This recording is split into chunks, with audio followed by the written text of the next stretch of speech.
우선 이 세종연구소 국가전략 포럼에서 발표하신 기회를 주신 거에 대해서 대단히 감사드립니다.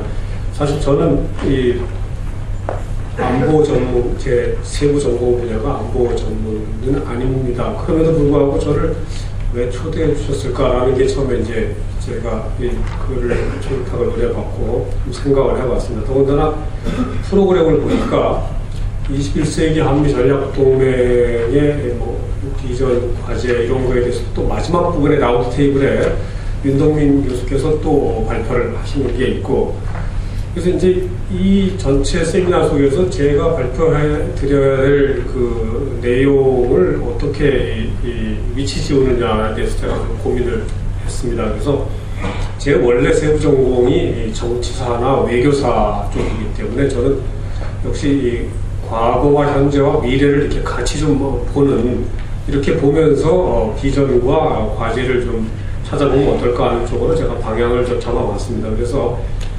주신 제목과 조금 이제 제목 좀 변경시켜서 한미동맹이 이 구조가 어떻고 변동이 어떻게 변해가고 있는가, 이런, 그리고 과제가 뭘까, 이쪽으로 한번 말씀을 드려보도록 하겠습니다.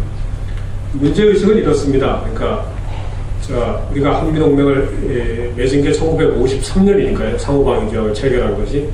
그때부터 해서 지금까지 뭐 국지적인 조그마한 분쟁은 있었습니다만 한 번도 전면전은 없습니다.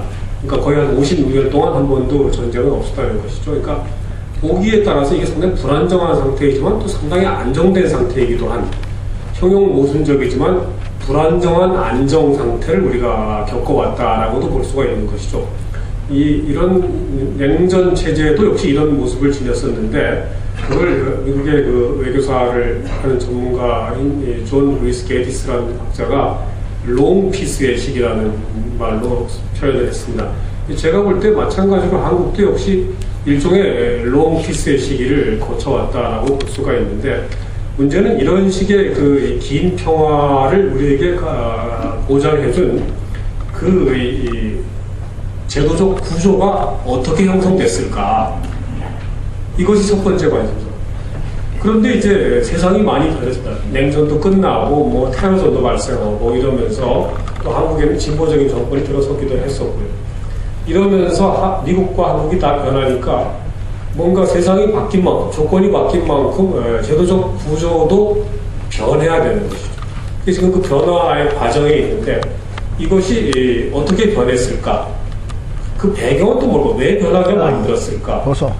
그러면 마지막으로 이제 이것이 아직 완전히 새로운 구조가 완전히 정착된 것이 아니기 때문에 앞으로 정착돼 나가야 될 구조는 정확하게 어떤 과제를 가지고 있는가, 이런 점에 대해서 좀 말씀을 드려보도록 하겠습니다.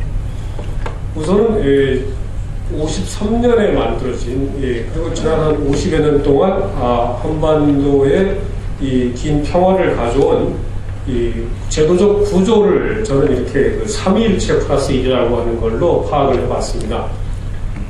보시다시피 우리가 3년 동안 전쟁을 하고, 그 전쟁은 뭐 어느 쪽도 승리하지 못한 상태로 임시 봉합하는 상태로 정전 체제라는 걸 통해서 이제 마무리가 지어졌습니다. 그러니까 정전 협정을 통해서 양쪽이 전쟁을 잠시 중단하기로 한 것이죠.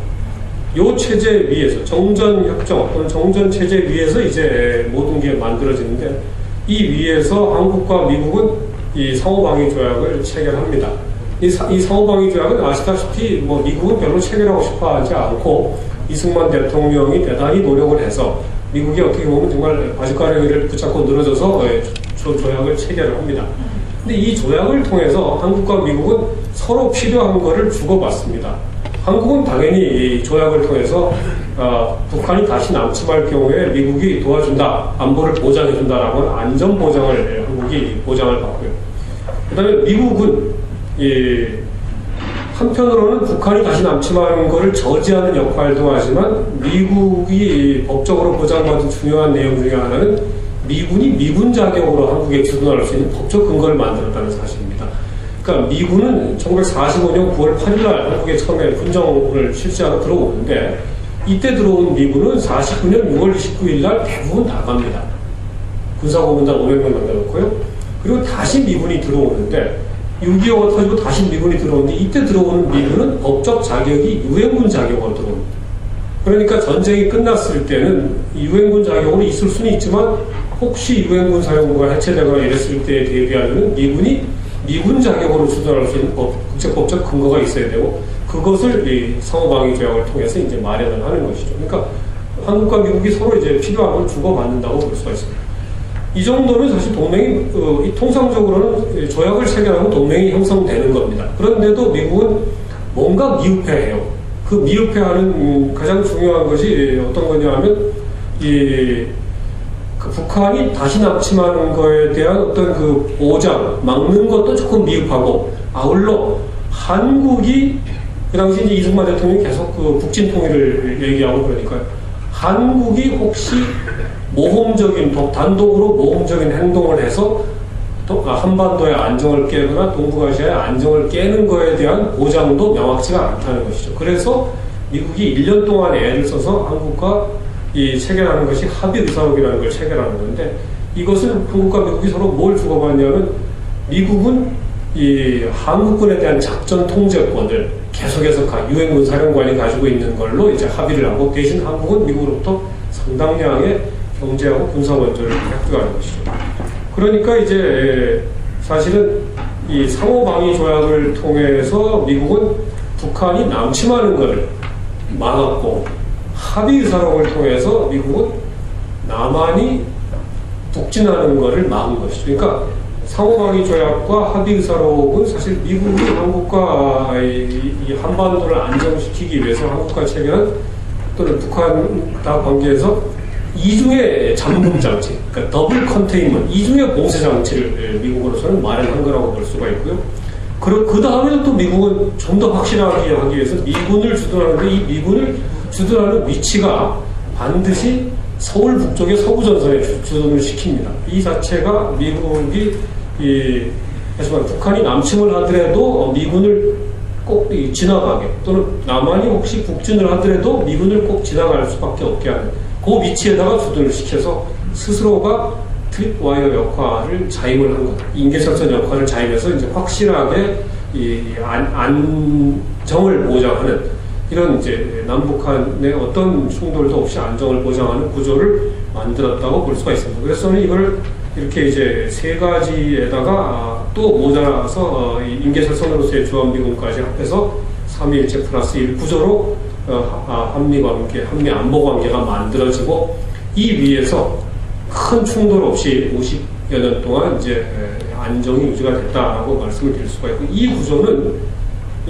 냉전이 끝난 이후에 한 10여 년 정도 더 탈냉전 된 다음에도 상당 기간 동안 별 변화가 없이 원형 그대로 유지가 됩니다. 규모의 감축은 중간에 몇 번 있습니다. 닉슨 행정부 당시에 2만 명 감축하고 카터 대통령은 전면 철수를 주장하다가 결국 안 돼서 3천 명만 감축하고 유엔군 사령부 대신에 한미 연합사가 생겨서 한국에 대한 작전 통제권을 장악하는 정도의 변화. 근데 그다음에 이제 아버지 부시 정부 때 아까 그 이상현 목사님도 말씀하신 EAS에 따라서 한국에서 한 7천 명 정도 감축하는 거. 근데 이런 거는 전부 다 구조의 변화는 아니고 규모가 조금씩 줄어가는 정도의 변화에 불과한 것이다. 따라서 적어도 20세기 말까지는 원형적 구조가 그대로 유지가 됐다고 볼 수가 있습니다.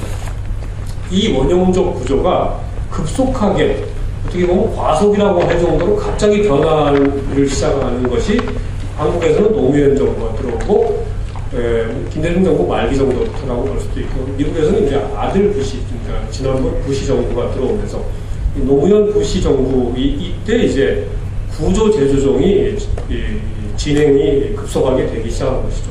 이 구조 재조정은 여기서 이제 이 3.1체 플러스 1에서 하나하나가 이제 이렇게 변해가는 걸 보습니다. 우선 주한미군 문제부터 제가 말씀을 드리면은 주한미군이 지난 50여 년 동안은 인계철선 역할을 하는 걸 주 임무로 해서 그 다음에 주로 이제 인계철선 역할을 할 때 당연히 관할 범위는 한반도 안의 범위를 관할 범위로 해서 움직여 왔습니다.